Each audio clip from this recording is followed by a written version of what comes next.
Hey, what is up guys, MKBHD here, and the other day someone asked me like, hey, I know you probably get this a lot, but what's the best phone out there right now? Just the top dog, just recommend one. And I just said, Galaxy S7. You know, I usually have a top phone that I can just recommend to everyone. Nexus isn't for everyone, specs aren't for everyone, but you know, Galaxy S7 Edge, it's the go-to, right? Great screen, great camera, great battery life, it's fast, some fun features mixed in there, can't really go wrong, so yeah, I recommend that. But now, Galaxy Note 7 has just been announced, and it's coming out on August 19th, and as we expected, Note 7 is not super different from the Galaxy S7 Edge we already have. In fact, you could probably call it like a Galaxy S7 Edge Plus. And from the first impression, this is everything that was already great about the Galaxy S7, and then even better, so that's a good thing.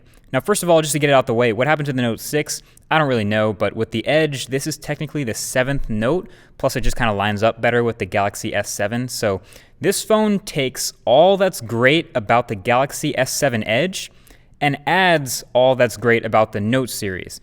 So from the S7 Edge, you have your great specs. You have the Snapdragon 820, 4 gigabytes of RAM, you know, no 6 gigabytes, but whatever. You basically have your gold standard here at this point. And you get your dual edge display, but adjusted a bit. Basically, they moved the apex of the curve a little bit closer to the edges, so there's more flat glass at the front and just a small curve on the sides. But that subtle curve really pushes the side bezel to almost nothing, as you can see. Like, this is something we were dreaming about 5 years ago, and now we have this basically nearly bezel-less phone on the sides. And they curve the glass on the back this same way too, so the phone is symmetrical in shape in the hand and it feels really good. Plus it's all these premium materials still as well, the glass with the metal rails. All somewhere a little bit smaller than the last Note, but also a little bit bigger than the S7 Edge. But yeah, overall very familiar.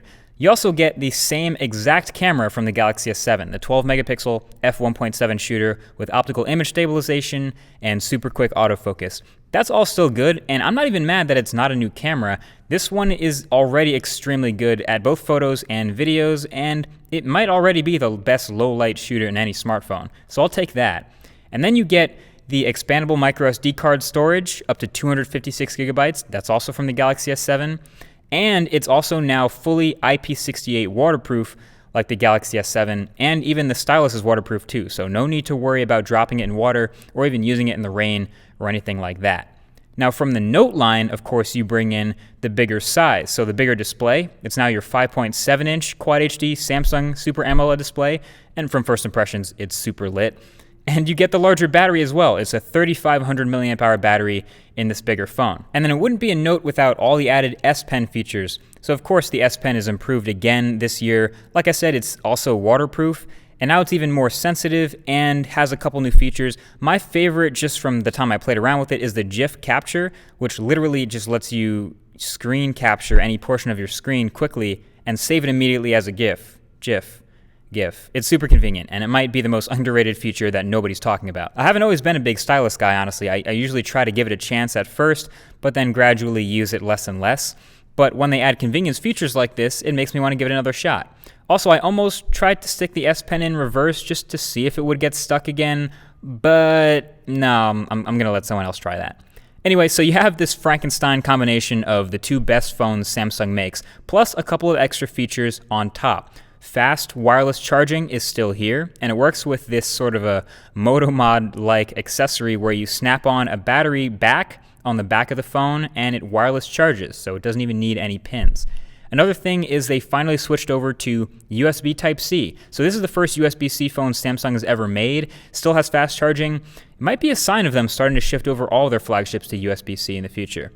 And they even tossed in iris scanning as a security feature. Now, believe me, I was definitely skeptical about this, like when they said it on stage, but they let us try it, and it seemed pretty damn cool. So you hold your phone up about a foot from your face, maybe a little less, and you just look at the phone to unlock it. It takes a couple seconds to set up, and then it seemed like each unlock got a little bit quicker one after the next, like it was learning my eyes better. And after a while, it was unlocking almost as fast as the already really good fingerprint sensor. So it can seem like a gimmick at first, but it's good to know at least it's a good gimmick. It's not a crappy trash feature. It actually works pretty well. They have an entirely separate IR sensor on the front of the phone for this, so it's not using the front-facing camera. And since it's infrared, it can work at night, it can work through sunglasses, and apparently it can't be tricked with a picture of you. Apparently. I'm definitely going to try that though. So overall, the Galaxy Note 7 looks like it has a lot going for it. I think the stealthy black version might be my next phone, honestly, looking at it. Of course, there's also the new blue one with the gold sides, looks pretty cool. And then there's the silver and gold phones naturally as well, but there's something about a stealthy all black phone that draws me. The software experience is tuned up a bit again, as you would expect. And obviously, it's not like their skin's going anywhere. They've been consistent with this Samsung bright white and colorful UX over the past couple of years. But it's, it's better than it used to be. I don't know, I guess I'm a fan so far from the first impression. So definitely stay tuned for the full review so we can figure out if this guy is worth the premium price tag it's going to be going for. So make sure you subscribe to see that if you haven't already. And that's basically been it. That's the first impression. Thanks for watching, guys, and I'll catch you in the next one. Peace.